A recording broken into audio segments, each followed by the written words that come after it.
Certo, eu acabei dividindo, vou de novo, né, mais um vídeo, eu acabei dividindo o vídeo errado, a explicação acabou saindo no final do outro vídeo, mas nesse vídeo aqui a gente vai fazer exercício sobre conservação da quantidade de movimento. A ideia da conservação da quantidade de movimento é quando a gente tiver um sistema de forças, por exemplo, e a gente não vai ter o impulso sobre esse sistema de forças externas vai ser zero. Então é como se tudo estivesse acontecendo dentro desse próprio sistema, tá bom? Isso aqui vai ser bem interessante, por exemplo, quando explosão, eu tenho uma massa, e essa massa é um sistema, e aí ela explode, e ela vai separar em dois pedaços. As forças que ocorreram para essa separação foram só internas, então eu tenho que ter conservação da quantidade de movimento. Outro exemplo, por exemplo, eu dou um tiro numa caixa, e essa bala fica presa dentro dessa caixa, e essa caixa está pendurada, essa caixa move. Conservação da quantidade de movimento, que as forças são todas internas. Outro exemplo, um cabo de tração entre duas caixas. Eu estou puxando e eu tenho uma tração entre essas duas caixas. Puxando não. Por exemplo, eu tenho uma caixa que está andando e aí eu jogo outra caixa em cima. Ou eu acoplo uma outra caixa nessa caixa e a única força que eu tenho entre as duas caixas é a força de tração, que é uma força interna, né? Se você considerar o sistema das duas caixas. Tem vários exemplos, a gente vai ver isso daqui nesses exemplos que eu vou fazer agora, tá bom? Certo. Então, esse primeiro exemplo fala assim, ó, um vagão de carga A de 15 toneladas se desloca a 1,6 metros ao longo dos trilhos, então é 1,6 metros por segundo, ao longo dos trilhos horizontais de um vagão. Horizontais encontra um vagão tanque B de 12 toneladas. Então, esse vagão que tem 15 toneladas, ele estava andando, vou colocar para direita, e aí ele vai encontrar um vagão B que está se deslocando para o sentido contrário, né? No sentido oposto, com 0,75 metros por segundo. Certo. E aí os vagões se acoplam. Determine a velocidade dos vagões após o acoplamento. Percebo que as forças vão ser internas. Né? Eu tinha um vagão A com movimento retilíneo uniforme e um vagão B com movimento retilíneo uniforme. E aí, quando os dois se chocaram, as únicas forças que estão atuando ali de impulso são forças internas. Eles acoplaram e eles vão virar como se fosse uma massa só e se deslocar com a velocidade. Então aqui eu vou colocar aqui a situação 1, né? E aqui eu vou ter a situação 2.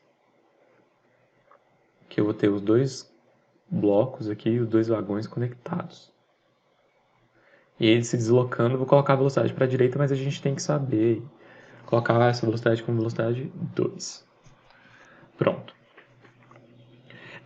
Os pesos desses vagões não atuam, né? Essas forças não atuam no sentido do movimento. Então elas não vão ser impulsos nem nada disso, né? Então como é que vai ficar esse exercício? Eu vou poder ir para fazer a letra A, que é calcular essa velocidade 2, né? Dos vagões aí. Após o acoplamento, eu vou utilizar a conservação da quantidade de movimento.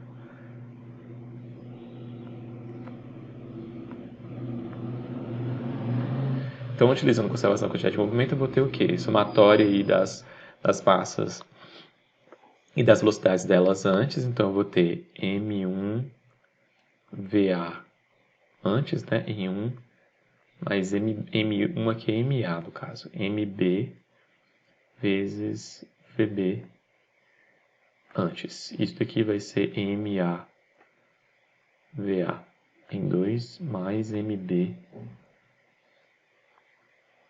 VB em 2. O que vai acontecer aqui? Em 2, na situação 2, eu vou ter as duas massas se deslocando juntas. Então, aqui no 2, eu posso agrupar. Eu vou ter isso daqui, né? Porque a velocidade vai ser a mesma. Que eu vou chamar de V2. E esse lado direito aqui, esquerdo, perdão, vai ser o mesmo. E é só resolver isso daqui, né?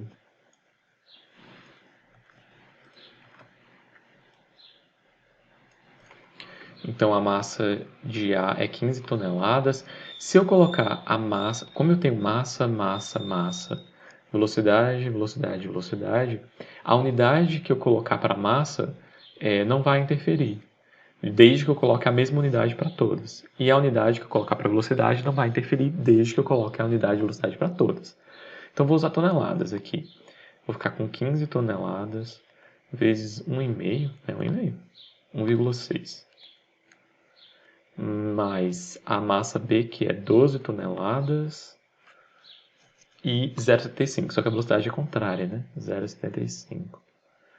E isso daqui eu vou ficar com 15 mais 12 vezes V2. E aí, resolvendo para V2, eu vou encontrar essa velocidade 2 aí, igual a 0,5 metros por segundo. E deu positivo, então eu orientei na posição certa. Então isso aqui vai ser para a direita.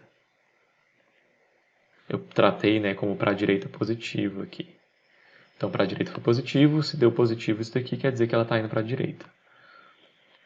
Então, o que está acontecendo?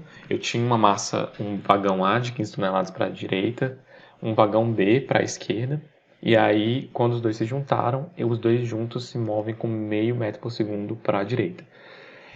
Faz sentido isso, né? Se a gente for analisar fisicamente, a gente esperaria isso. Ó, o vagão A ele tem mais velocidade e mais massa. Então faz sentido, né? Que eles se desloquem para a direita. Porque ele tem mais massa, mais velocidade. Então é a tendência de manter o movimento dele. Essa foi a letra A. O que ele pede na letra B? Na letra B ele fala assim, ó, a força média entre eles se o processo de acoplamento ocorre em 0,8 segundos. Para fazer a letra B, eu vou utilizar o quê? Eu vou utilizar o princípio do impulso e da quantidade de movimento. Então, eu vou ter M, e eu vou estudar o caso aí para o A. Então, antes de colocar, aqui eu vou representar o que é o A, né? O vagão A aqui, ele vai ser isso daqui durante o acoplamento. Eu tinha um vagão A indo para a direita com a velocidade aqui, antes. E aí, e dentro desses 0,8 segundos, teve um acoplamento de uma força aqui que atuou, no caso dele, para a esquerda. Esse eu estou falando para o bloco A. Para o bloco B vai ser o quê? Vai ter... Eu vou ter aqui o bloco B com a velocidade B, indo para a esquerda, e aí eu vou ter essa mesma força que atuou aqui no bloco A, eu vou ter no bloco B, né?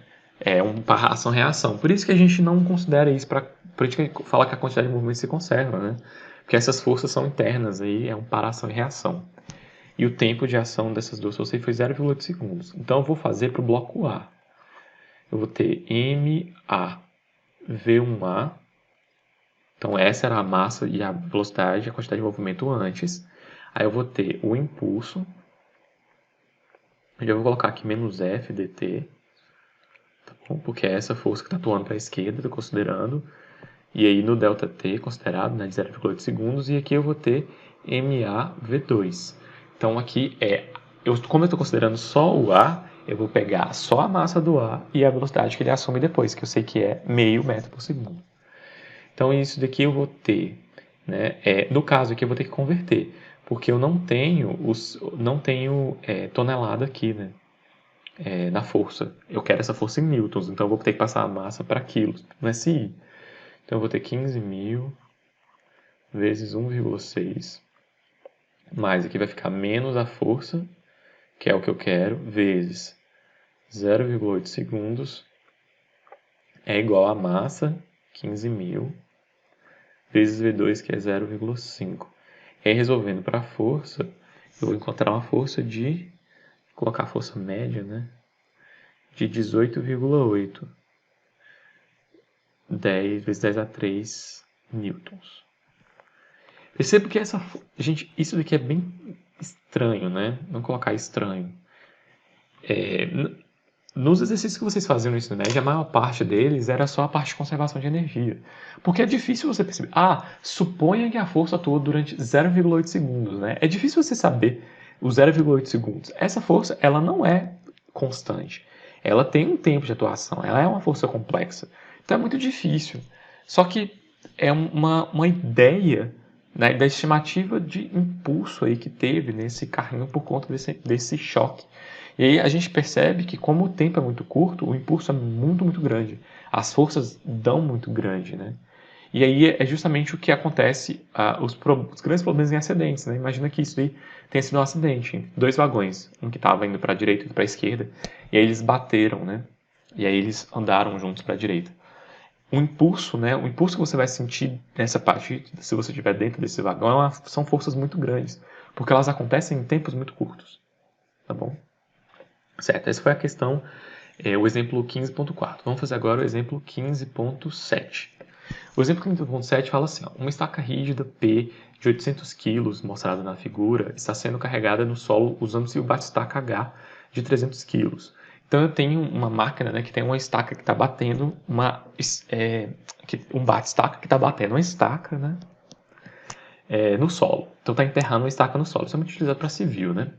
Esse bate-estaca está em repouso e ele cai de uma altura de 0,5 metros, y0, e atinge o topo da estaca. Determina o impulso que o bate-estaca... Ele não falou mais nada do movimento. Então ele tinha uma altura e aí ele é solto do repouso. Então a gente vai utilizar a energia para calcular a velocidade disso daqui. Vai utilizar a conservação da energia.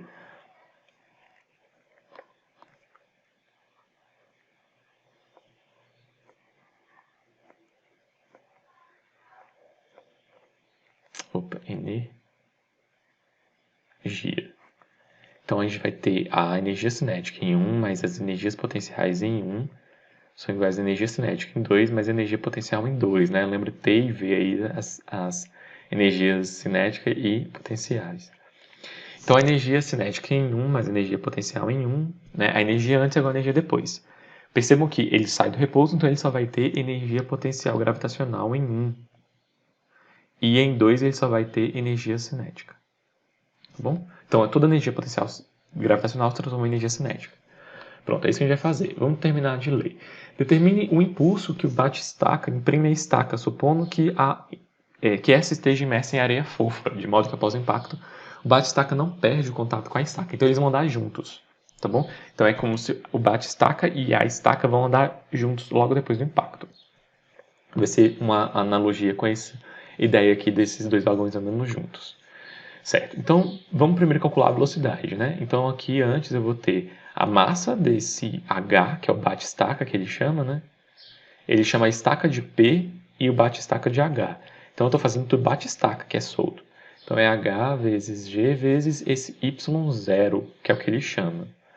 Beleza, e a energia cinética então vai ser mH vezes o V, 1H, vamos chamar assim, VH1, porque é antes do impacto, ao quadrado sobre 2. E aí, eu substituindo aqui, eu posso cortar o mH, né? Vou ficar com 9,81, y0 é meio, VH, e aí eu consigo achar o VH1 nessa equação aqui. Eu vou ter um VH1 de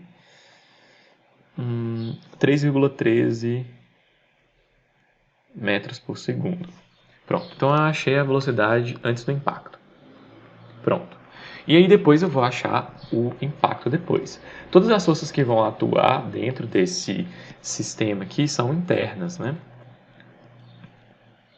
Percebe que eu até utilizei conservação de energia, então eu não tive nenhuma força, a não ser forças conservativas, né? Certo.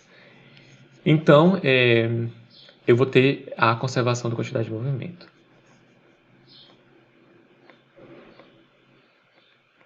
E aí, utilizando a conservação da quantidade de movimento, eu vou ter o que antes? Eu vou ter mH vezes VH1 mais MP, esse aqui é H é a bate-estaca e P é a estaca, vezes P1 é igual a MH VH2. Como eu sei que eles falaram aqui que eles dois vão andar juntos, porque não perde o contato com a estaca, não é isso que fala, ó.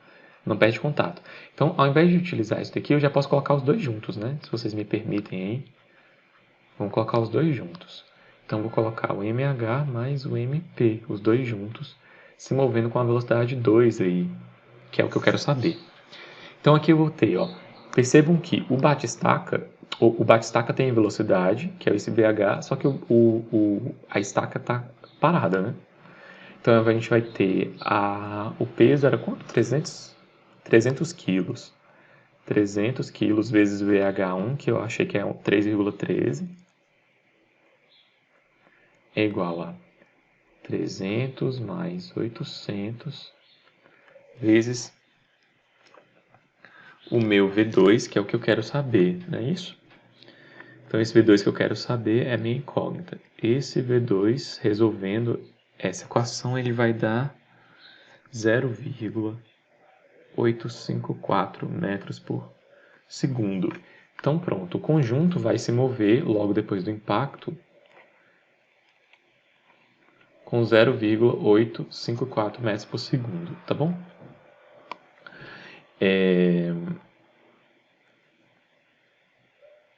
E aí, o que ele pede não é essa velocidade, ele pede isso daqui, ó, determina o impulso que o bate-estaca imprime na estaca. Para a gente resolver esse impulso, a gente vai utilizar o quê? A gente vai utilizar o princípio do impulso da quantidade de movimento.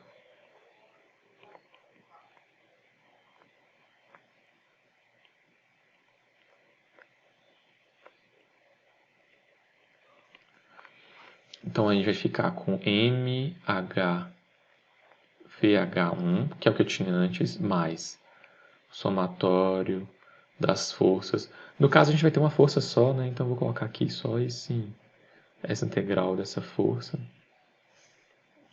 dt é igual ao que eu tinha depois. Só que antes aqui de eu analisar, eu vou utilizar só um dos dois, igual eu fiz nesse exercício passado aqui para calcular impulso. Como a força é interna, se eu colocar os dois juntos, eu não vou ter nada sobre impulso, eu tenho que analisar só um. Então eu vou analisar aqui só um dos dois.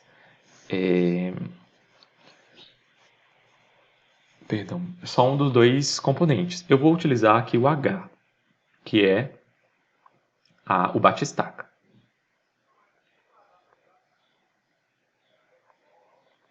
E aí eu vou ter esse H aqui, né? E aí eu vou ter uma força para cima, que eu vou chamar aí de F, que vai atuar. E aqui o meu P, que é o bate-estaca, né? Que é a estaca, perdão. Eu vou ter essa força, essa mesma força atuando aqui para baixo. É isso?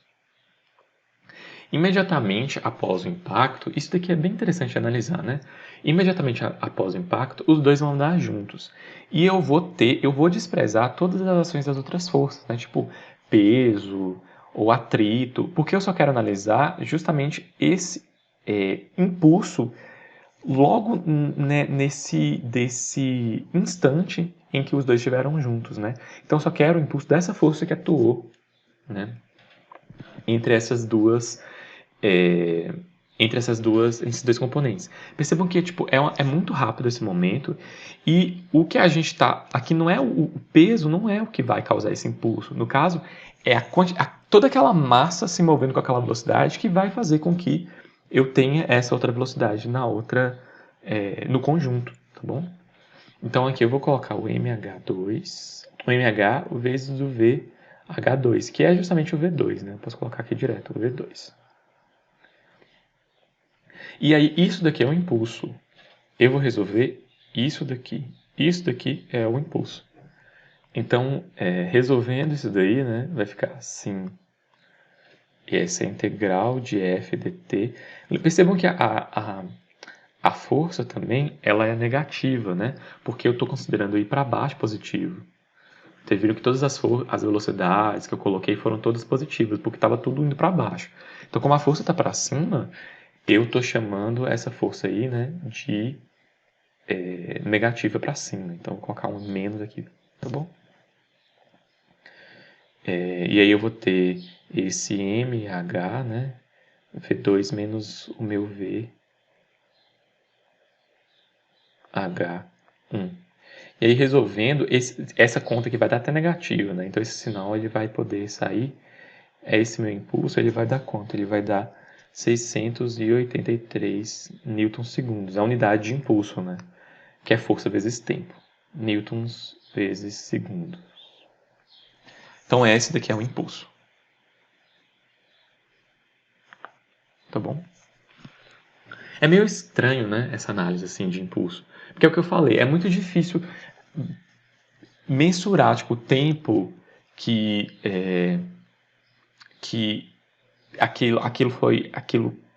aquela força atuou e qual que é a magnitude daquela força, né? Porque as duas coisas estão intimamente ligadas. Mas o impulso em si não é tão complexo de analisar, porque é justamente a variação da quantidade de movimento. O impulso é a variação da quantidade de movimento. Então foi isso que a gente fez, né? O impulso como uma variação da quantidade de movimento. Percebe que a gente fez a mesma massa e as diferenças de velocidades. Tá bom? Então é isso. O próximo exercício que a gente vai fazer vai ser esse exemplo aqui, o 15.8. Certo. Esse exemplo 15.8 fala o quê? Ele fala assim, ó, um menino de 40 quilos está em pé na parte de trás de um tobogã de 15 quilos, inicialmente em repouso no ponto A. Então, aqui está meio ruim de ver, mas tem aqui o ponto A. Tá vendo? Eu vou colocar aqui A. E aqui é o B, que é esse ponto. Esse menino ele vai andar do ponto A até o ponto B. E aí, se o menino caminha para o ponto B, né, do ponto A para o ponto B, e determina o deslocamento do tobogã. Despreze o atrito entre o tobogã e o gelo. Vamos lá. Para começar, fisicamente, o que está acontecendo aqui? Eu tenho um menino em cima de tobogã. E pelo fato de não ter atrito com o tobogã, essa prancha aí, né, esse tobogã, que ele está chamando de tobogã, por não ter atrito do tobogã com o gelo, isso vai deslocar. Isso não é tão... É interessante a gente pensar nisso, que a gente não está tão acostumado com isso. Mas o gelo, ele é muito escorregadio. E é interessante como você andar em cima de uma prancha, para você ter essa conservação da quantidade de movimento, porque o menino está andando em cima de algo que não tem atrito, a prancha se desloca também, esse tobogã se desloca também. É uma situação bem peculiar, né? Pelo fato da gente não ter atrito no solo e todas as forças que estão acontecendo são internas, como o menino se desloca internamente dentro do sistema, o tobogã ele tem que se deslocar internamente dentro do sistema para ter uma conservação da quantidade de movimento. É uma consequência da conservação de quantidade de movimento, né? Isso é bem interessante. Então é isso que a gente vai fazer. Esse exercício, eu vou adiantar, ele é bem interessante, assim, bem peculiar. É o tipo de exercício que é muito fácil de errar, se você nunca viu. Porque existe uma análise aqui bem diferente, tá bom? Então, preste atenção como eu vou fazer, que é justamente esse tipo de análise que a gente tem que fazer nesse tipo de exercício, né? Existem esse tipo de exercícios que, assim, às vezes é difícil você ter... A primeira vez que você faz um tipo de exercício assim, às vezes a gente acaba errando, né? Justamente por ele ser um exercício bem diferente. Então, vamos parar de falar e fazer, né? Então, como é que vai funcionar? Primeira coisa que eu vou aplicar, conservação da quantidade de movimento.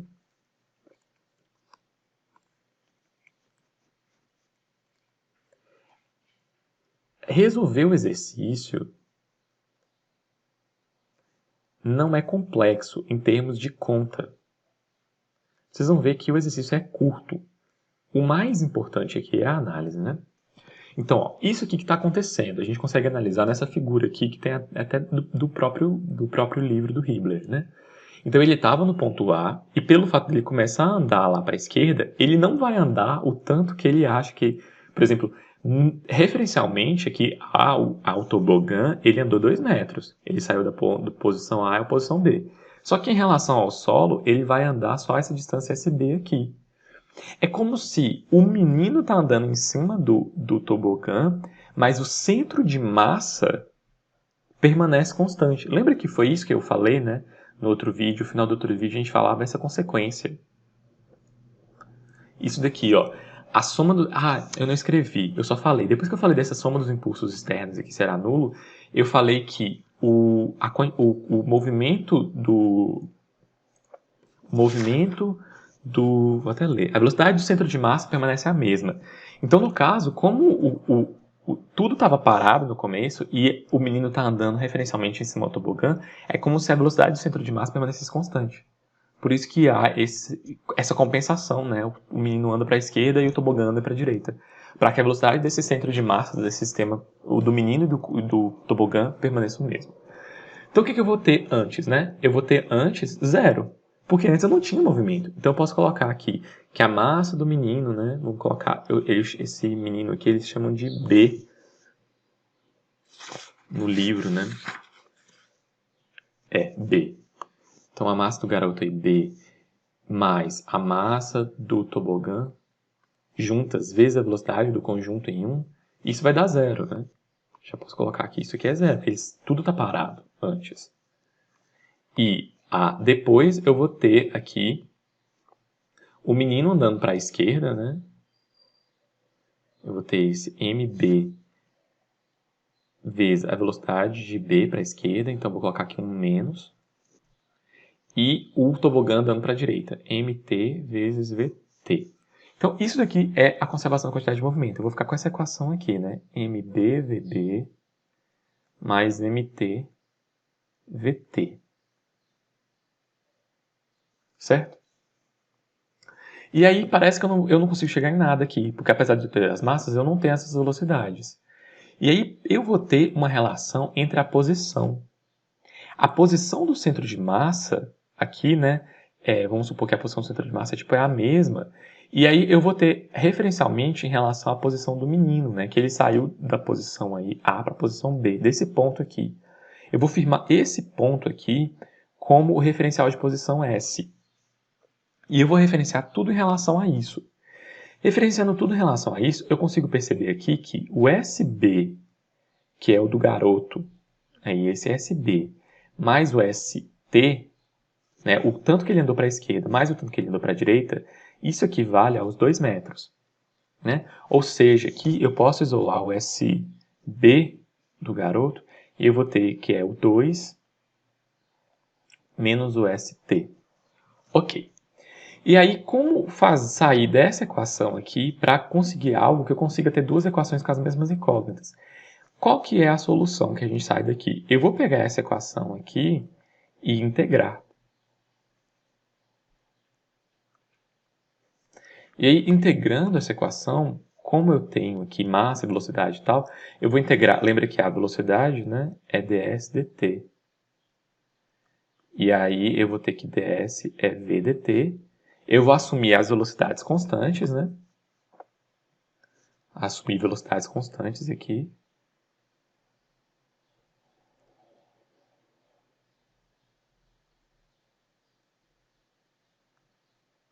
Assumir velocidade constante, aí eu vou ter que o S vai ser o quê?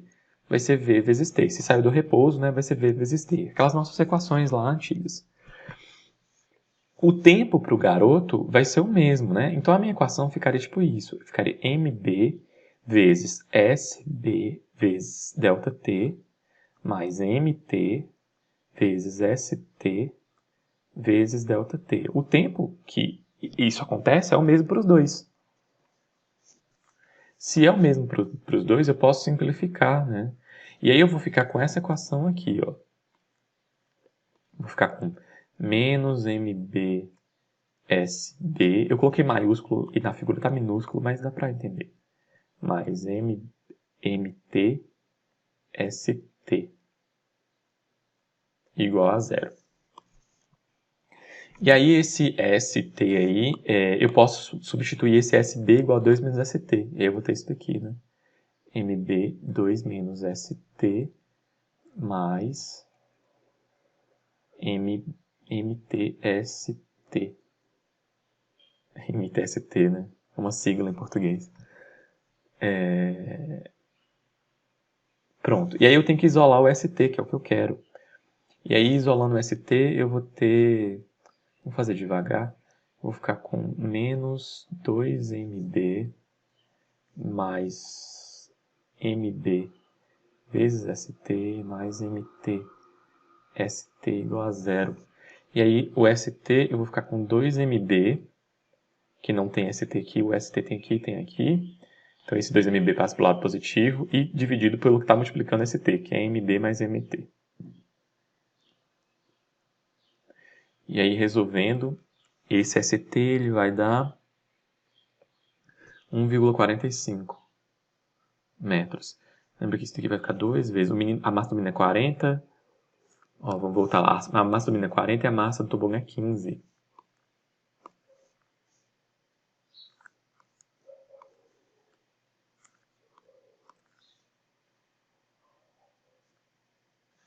Aqui vai ficar 40 mais 15. Certo, então deu isso daí, 1,45 metros. Então vamos analisar fisicamente o que é isso. Esse ST é o quanto o tobogã aqui em relação ao potencial, né, andou para a direita. E aí era isso que o exercício queria, né? Determina o deslocamento do tobogã. O tobogã, ele saiu, né, esse ST aí, 1,45 metros para a direita.